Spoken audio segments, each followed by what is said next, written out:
हे दादा, हे नारायण प्रभु, हे विष्णु परमात्मा, हे भागवत स्वरूप भगवान, अपनी कृपा जो शक्ति है।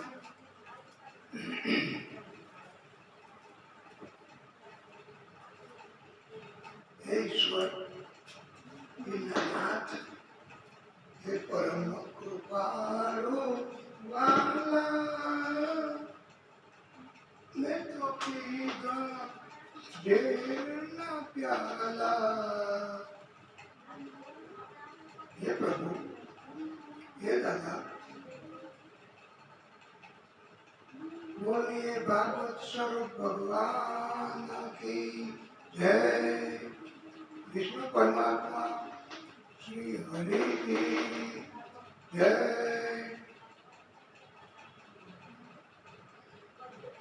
मनुष्य एमने एक वातનું જ્ઞાન છે કે આપણો દેહ, આપણું શરીર એ નાશવંત છે. શરીરનો સંબંધ પતિ, પત્ની, સંતાન, કાકા, મામા, ભાઈબા એ બધા પણ નાશવંત કહેવાય છે. દેહ શરીર એ જ આપણું નથી, તો પછી આ શરીરના સંબંધી એ ક્યાંથી આપણા કહેવાય? આમ બધા મનુષ્યએ આવો બોધ સ્વીકારવો અને કોઈ દેહના સંબંધ હોય તેમની સાથે આસક્તિ રાખવી નહીં. આસક્તિ એટલે તેમના વગર ચાલે જ નહીં એવું રાખવું નહીં.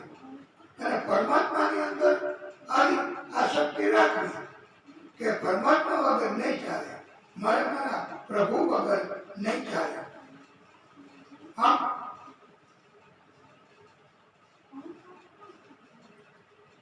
બધા આ દુનિયાના અને દેહના સંબંધીઓ એ જ્યારે ત્યારે આપણને કષ્ટ હશે ત્યારે ત્યારે હંમેશા આપણો વિરોધ કરશે અને આપણને ઘરમાંથી, કુટુંબમાંથી, પરિવારમાંથી હકાલી કાઢશે, તરછોડી દેશે. પછી નિશાસા નાખવા પડે, દુઃખી થવું પડે અને શરીર પણ કામ કરશે નહીં. ચાલી ન શકે, બેસી ન શકે, સૂઈ ન શકે, વાતો ન કરી શકે, દેખાય નહીં, સંભળાય નહીં. આમ શરીર એ દગો દે છે. ઘણા પ્રકારના રોગ લાગુ પડશે. આવી દશા થાય ત્યારે મનુષ્ય ભગવાનને પ્રાર્થના કરે કે હવે તો મને આ જિંદગીમાંથી, આ દુનિયામાંથી છોડાવો. હે પ્રભુ, મારાથી હવે સહન નથી થતું. આવી પરિસ્થિતિ સર્જાય છે. એવા પ્રકારના મનુષ્યોની હોય છે કે જેમણે કર્મ શક્ય હોય ત્યાં સુધી સારા કર્યા નથી, તથા હંમેશા એવા જ કર્મો કર્યા હોય છે કે ગમે તેમ કરીને ધન પ્રાપ્તિ કરવી, કુટુંબના બધા એમને આવું બધું આપવું, તો એનાથી એ જ્યાં સુધી તમે એમની બધી જરૂરિયાત પૂરી કરશો ત્યાં સુધી એ બધા ખોટો પ્રેમ બતાવશે. પણ જેવી તમે જરૂરિયાત હવે નથી પૂરી કરી શકું એમ, હવે તમે મારું પૂરું કરો, ત્યારે પછી કોઈ મનુષ્ય સંતાન વૃદ્ધત્વ આવશે ત્યારે પૂરું કરશે નહીં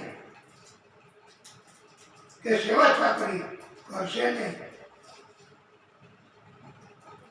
કારણ કે આપણી અંદર તો મોટે ભાગે હજુ પણ વૃદ્ધ થઈએ એટલે સત્ય અને ઈમાનદારી હોય છે.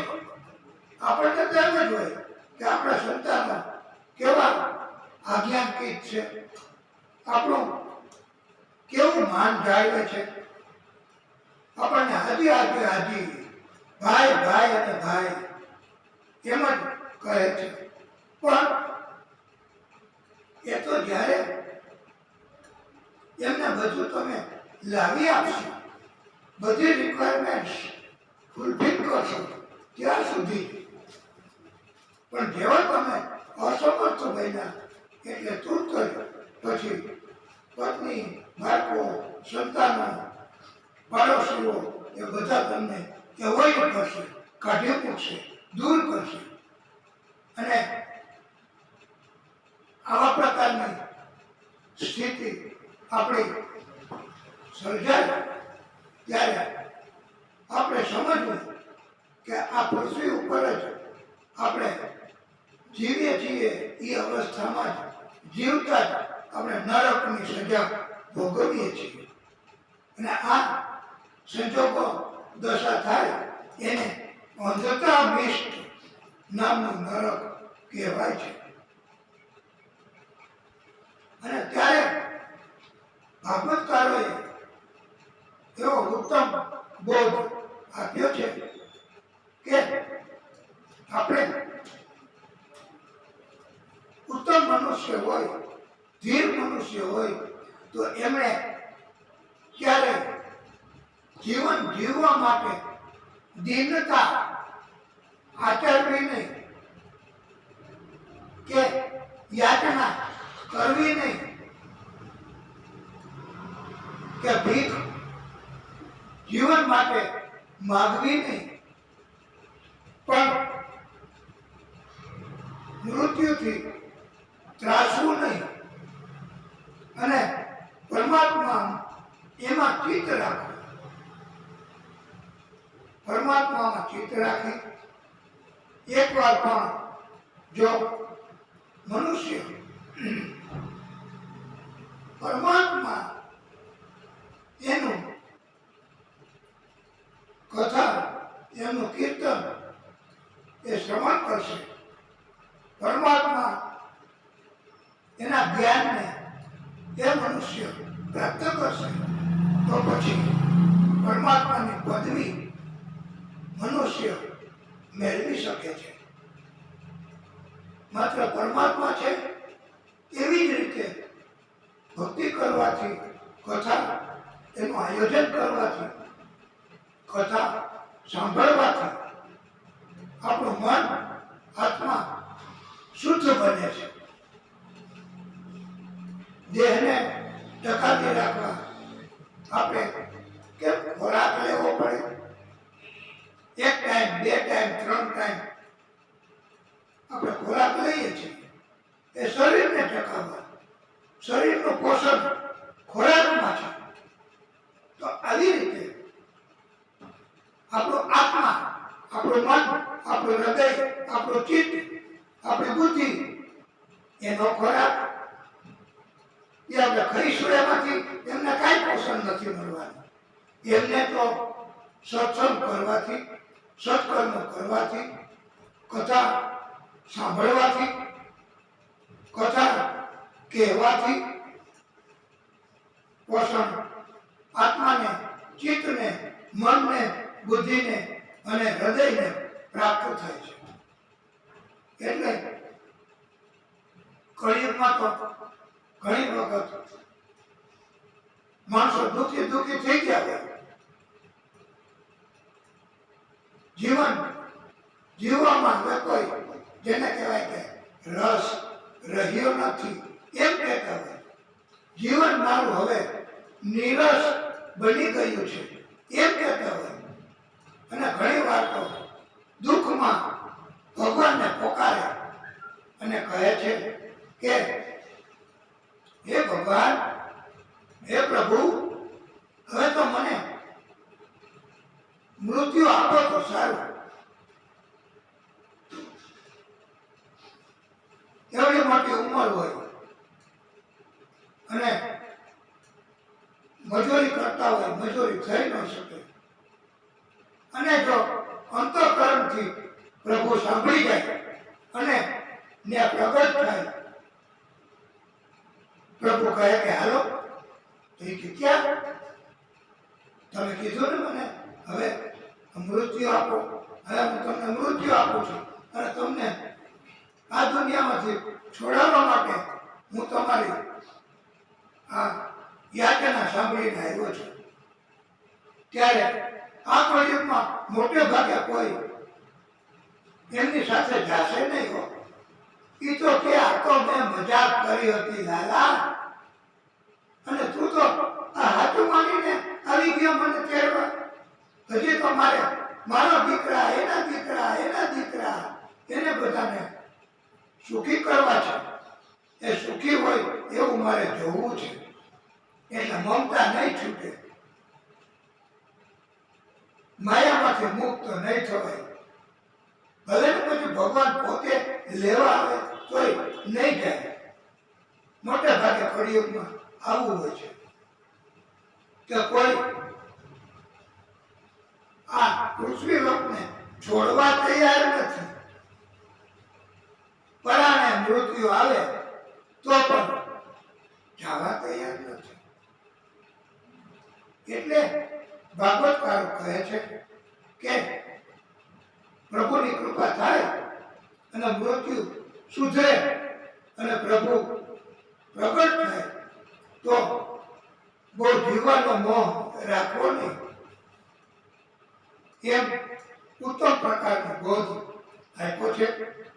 અને આ બોધ કપિલ ગીતા, કપિલ ભગવાનનું સાંખ્ય શાસ્ત્ર, એમાં આવો બોધ આપવામાં આવ્યો છે. અને કપિલ સ્વરૂપે ભગવાન વિષ્ણુ પરમાત્માએ પ્રાગટ્ય કર્યું છે. અને સિદ્ધોના સ્વામી તરીકે એમને અત્યારે પણ આપણે ઓળખીએ છીએ. અને આ કથા સાંભળી એટલે પરીક્ષિતજીને તો અતિશય આનંદ થઈ ગયો.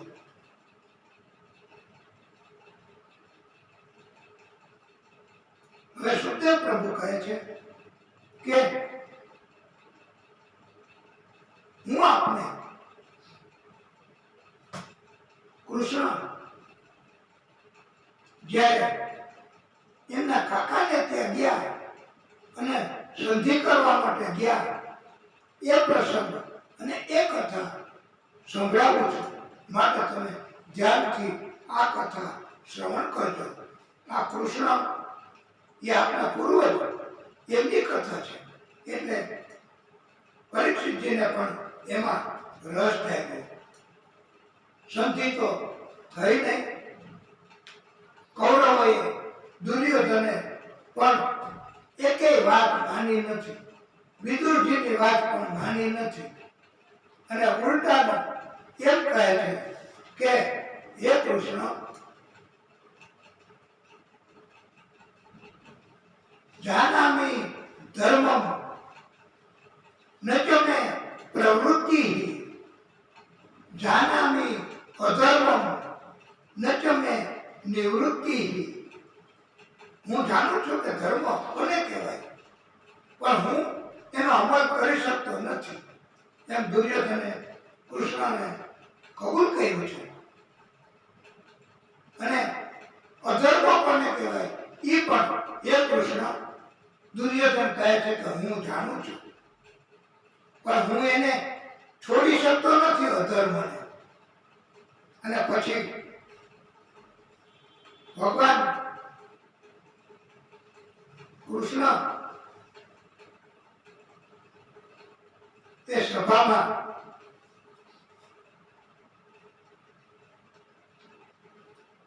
હવે રહેવાની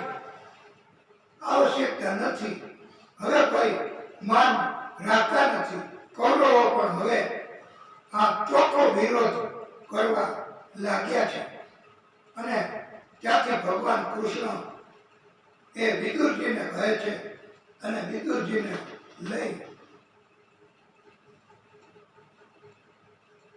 અને પછી ત્યાંથી ભગવાન કૃષ્ણ પછી સભામાંથી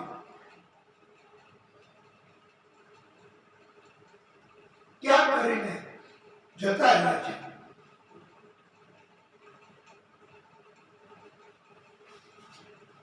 કૃષ્ણને પણ ઘણું સહન કરવું પડ્યું છે, કારણ કે એમણે ધર્મનું સંસ્થાપન કરવા માટે જ અવતાર ધારણ કર્યો હતો. કાવતરા કરવા વાળા કપટી લોકો, આ દુર્યોધન, ધૃતરાષ્ટ્ર, એ તો હવે તેમને તો આદેશ કર્યો સૈનિકોને કે આ કૃષ્ણને પકડી લે. આ કૃષ્ણને સૈનિકો તો હુકમનો અમલ થાય એટલે હથિયારો લઈ કૃષ્ણની ધરપકડ કરવા દોડી પડ્યા. અને કૃષ્ણએ આ સમયે પોતે વિરાટ સ્વરૂપ ધારણ કર્યું છે. સૈનિકો તો ટચુકડા દેખાવા માંડ્યા. કૃષ્ણને કોણ પકડી શકે? અને એને પકડવાનો આદેશ એ પણ આ મૂર્ખા લોકો જ કહેવાય છે. તુરત જ પછી કૃષ્ણને પકડી ન શક્યા અને કૃષ્ણ બિંદાસ ત્યાંથી ગયા કે તુરત જ બધાએ નાટક કરવાનું ચાલુ કર્યું અને હાજી પધારો, જશો નહીં, અમે આપના માટે 56 પ્રકારના ભોગ બનાવ્યા છે, આપ ભોજન લઈને જાઓ. એમ બધા આગ્રહ કરવા માંડ્યા. દુર્યોધન, ધૃતરાષ્ટ્ર, શકુની મામા, કર્ણ, પણ આ તો કૃષ્ણ એમણે કહ્યું કે મને જરા પણ ભૂખ નથી, મને ભોજન કરવાની જરા પણ ઈચ્છા નથી, અને એટલે હું અને તમે ભોજન બનાવ્યા 56 પ્રકારના, પણ તમારી અંદર મને હૃદયમાં એવો કોઈ ભાવ મારી તરફ દેખાતો નથી. તમે મારું માન સન્માન જાળવતા નથી કે તમને મારી તરફ કોઈ લાગણી નથી. આથી મારે ભોજન આપનું નથી કરવું. એમ કરીને ભગવાન કૃષ્ણ તો ત્યાંથી જતા રહ્યા. ભાગવતકારોએ કહ્યું છે કે આવ નહીં, આદર નહીં, નહીં નયન में પ્રેમ. અને એમ કહેવામાં આવ્યું છે કે કભી વહાં મત જાઈએ, ભલે કંચન વર્ષે મેઘ, ભલે ગમે તેટલા ધન હોય, સંપત્તિ હોય, પૈસા હોય, નોકર ચાકર હોય, સાહેબી હોય, વૈભવ હોય, તો પણ શું થયું? એ કે આવ્યા આજે બેસો પધારો, બસ. આવું તો મશીન પણ કરી શકે. ઉત્તમ ભાવ જ્યાં નથી ત્યાં ન જાઓ, એમ ઉપદેશ આપ્યો છે. અને કૃષ્ણ કહે છે કે હવે હાલો ઉદ્ધવ, વિદુરની ઘરે જઈએ. વિદુર એમના કાકા હતા, એમને ત્યાં જાય છે.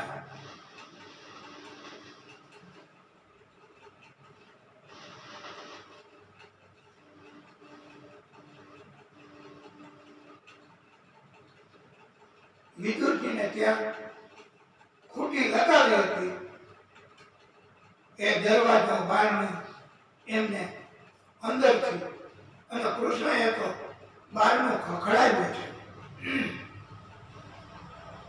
અવાજ કર્યો છે, કાકા જલ્દી દરવાજો ખોલો, મને તો બહુ ભૂખ લાગી છે. અંદર વિદુરજી તો હતા નહીં. વિદુર પત્ની સુલભાદેવી ખૂટી લગાવી અને સ્નાન કાર્ય કરતા હતા. એટલે અવાજ સાંભળ્યો અને તુરત સ્નાન કાર્ય પોતાનું અધૂરું મૂક્યું.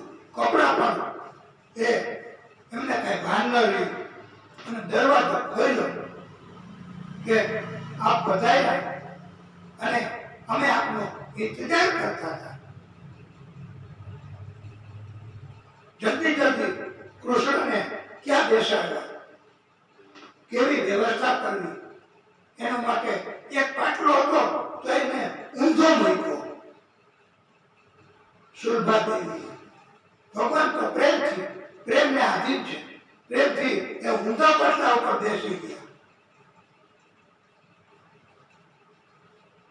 જલ્દી જલ્દી સુલભાદેવીએ ત્યાં કેળા એમને ત્યાં હતા એ લાવી અને કેળાની છાલ ઉતારી અને પ્રભુને આપતા હતા. અને પ્રેમથી આવો ભાવ જોયો અને પ્રભુ કેળાની છાલ પણ આનંદથી આરોગતા હતા. પ્રભુને એમાં આખા બ્રહ્માંડનો સ્વાદ દેખાતો હતો. આટલો બધો પ્રેમ. અને જ્યારે આવું દ્રશ્ય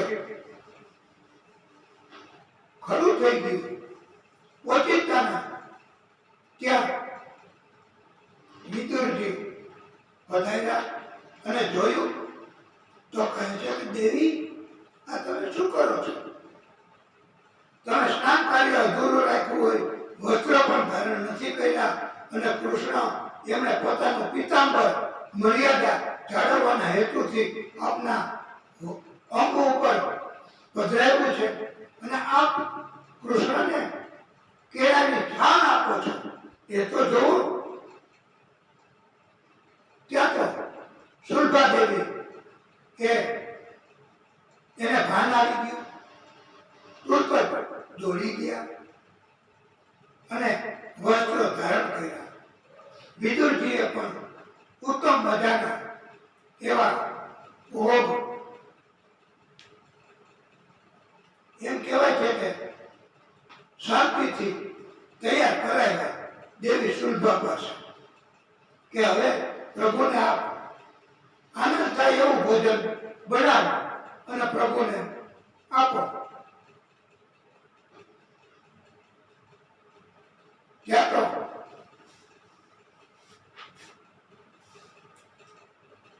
એમ કહેવાય છે કે સુલભાદેવીએ ફરી વખત પણ ભગવાન કૃષ્ણ માટે બંડીનો રોટલો અને કાંદળિયાની ભાજી એ આરોગી છે. પણ એમનું માન રાખવા માટે કાકા અને કાકીનું. અને ભગવાન ત્યાં કહે પણ છે કે મને કેળાની છાલ આરોગવામાં જેટલો આનંદ હતો એવો આનંદ આ રોટલો અને ભાજી એનું ભોજન લેવામાં પ્રાપ્ત નથી થતો. પછી તો કૃષ્ણ ભગવાને એમના કાકા વિદુરજી, સુલભાદેવી એમને ઉત્તમ એવો જિંદગીનો માર્ગ બતાવ્યો. વરદાન આપ્યા છે. ભક્તિથી ભગવાન રાજી છે.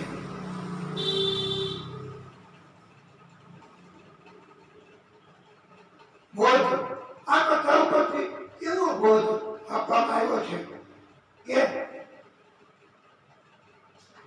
ધર્મ કાર્ય કરવામાં, ફરજ બજાવવામાં આપણને કોઈ અટકાયત કરે તો એ અટકાયત આપણે ધ્યાનમાં લેવી નહીં. એના ઓબ્જેક્શન હોય તો એ પણ એના વાંધા આપણે ધ્યાનમાં ન લેવા.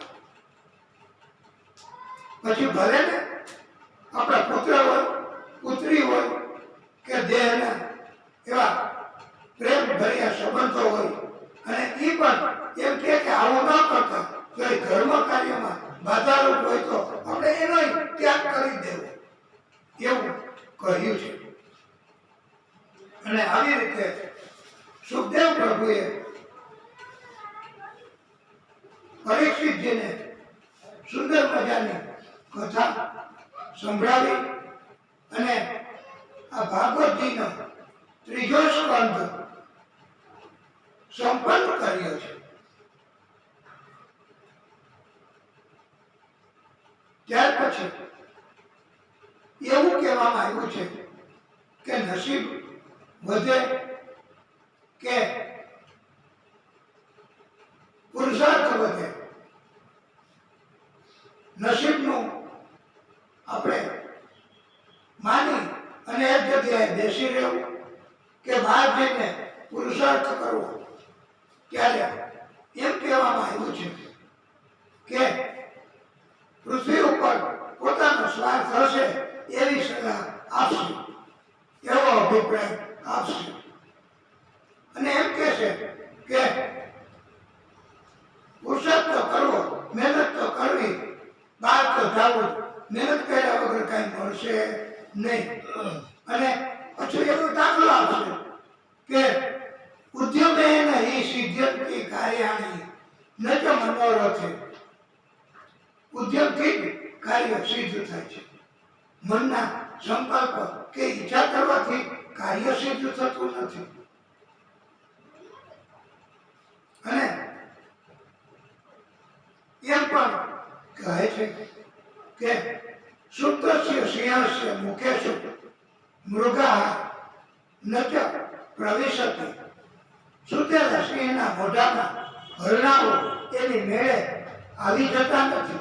તો આપણને એમ થાય કે આ સાચું છે, આ માનવા જેવું છે.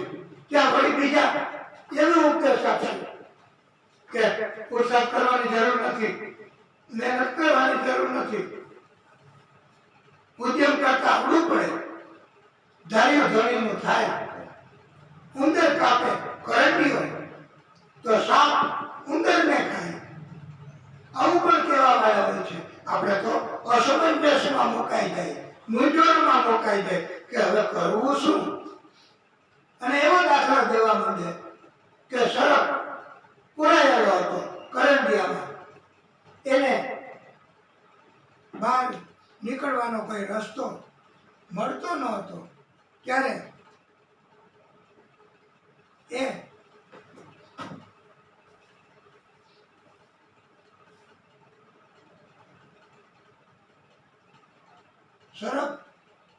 Welcome to World of You and I. The Bluetooth device is ready to pair. The Bluetooth device is connected successfully. સર્પ એમણે કરંડિયામાં પુરાયેલી સ્થિતિમાં રહ્યો. એ દરમિયાન એક ઉંદરને એવું થયું કે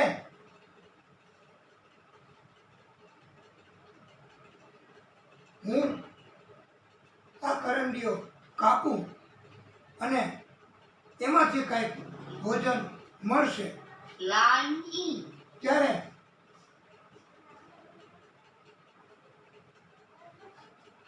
The Bluetooth device is ready to pair. ઉંદરે કરંડીઓ કાપ્યો. Line in.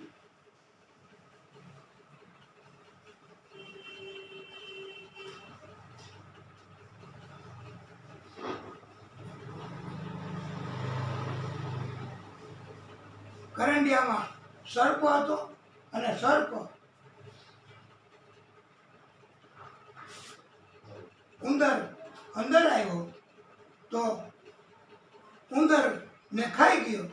સર્પને કાંઈ પુરુષાર્થ કર્યા વગર એમને ભોજન મળ્યું.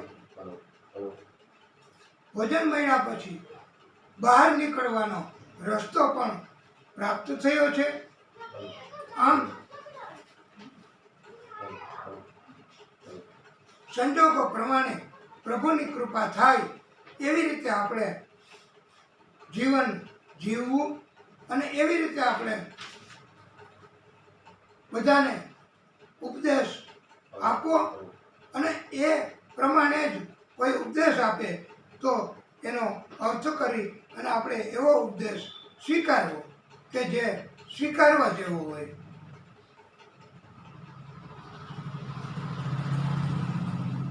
ભાગવતકારોએ કહ્યું છે કે સુખ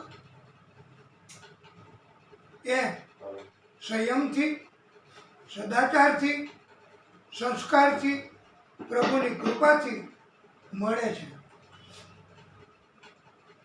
નહીં કે કપટ કરવાથી.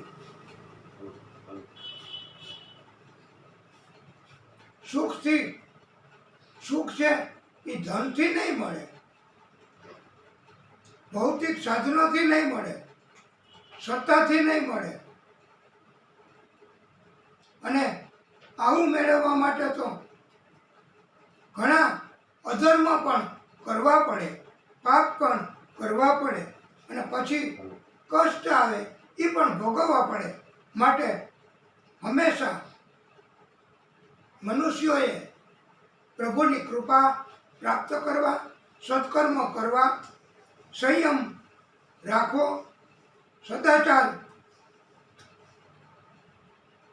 સંસ્કાર અને સત્કર્મો ચાલુ રાખવા એવો બોધ આપ્યો છે.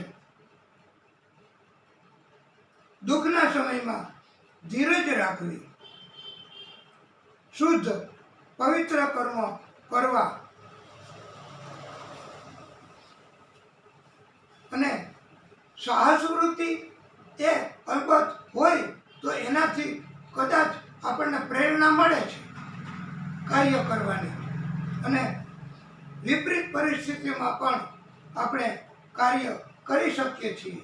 આમ આપણે જોઈએ છીએ કે સવારથી આપણને આ સાધનો ટેકો આપતા નથી, તો પણ આપણે વિપરીત પરિસ્થિતિમાં કથા આજે દિવ્ય સ્વરૂપે આપણે કહી અને પ્રભુએ કૃપા પણ કરી. અત્યારે પણ આ થોડી કથા એમાં પણ સાધનો એ ટેકો આપ્યો નથી અને આપણે પ્રભુની કૃપા તો કોઈ પણ સાધન વગર કથા ચાલુ રાખી છે. આવી રીતે પ્રભુની કૃપા મેળવવા ક્યારેય કોઈ પણ ભક્ત હોય એમણે કંટાળવું નહીં, ત્રાસવું નહીં, પણ હંમેશા ભક્તિ ચાલુ રાખવી, ગમે તે સંજોગો થાય. અને અંતે પ્રભુ તો સારું જ કરવાના. આમ ઉત્તમ પ્રકારના બોધ આપવામાં આવ્યા છે અને આપણે આપણી કથાને અહીંયા આજે વિરામ કરીશું. આવતીકાલની કથા એ આપણે સવારે 8 વાગે શરૂ કરીશું. સમયસર કથા શ્રવણ કરવી અને પ્રભુને રાજી કરવા. આવતીકાલ સુધી આપણે રાત્રે પણ આજની કથા આપણે સાંભળી એનું મંથન કરશું, ચિંતન કરશું તો આપણને પ્રભુની એ પણ ભક્તિ જ કહેવાય અને પ્રભુ રાજી થશે. પછી આવતીકાલે વધારે સારી સફળતા કરી આપશે. એ તો પ્રભુની કૃપા છે અને પ્રભુ હંમેશા ભક્તોનું ક્યારેય કલ્યાણ નુકસાન કરતા જ નથી, હંમેશા કલ્યાણ જ કરે છે. એટલે આપણે આપણી આ કથાને અહીંયા વિરામ આપીએ છીએ. બોલીએ ભાગવત સ્વરૂપ ભગવાન કી, વિષ્ણુ પરમાત્મા શ્રી હરિ કી જય. ઓમ નમઃ પાર્વતી પતયે